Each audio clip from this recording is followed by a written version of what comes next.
হঠাৎ করে এতগুলো খাবার আমাকে কে পাঠিয়েছে আর কেন পাঠিয়েছে সেইগুলো নিয়েই থাকতেছে আমার আজকের ছোট্ট mini blog. Hello everyone, this is my page heat and glow.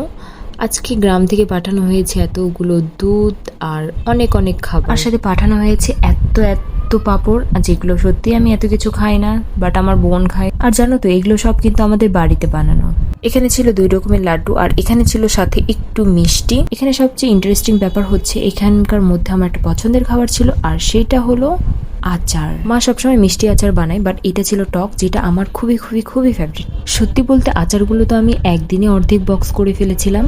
তো যাই হোক, আচার খেলে তো শুধু হবে না, এদিকে পাঁপড়গুলো ভাজতে হবে। তো আমি প্রথমে সুন্দর মতো আলুর পাঁপড়গুলো ভেজে নিলাম, আর ভাজা শেষে দেখতেছি ভালোই হয়েছে ভাজাটা।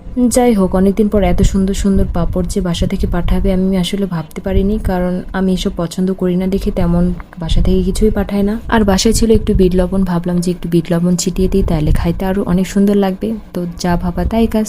So thank you.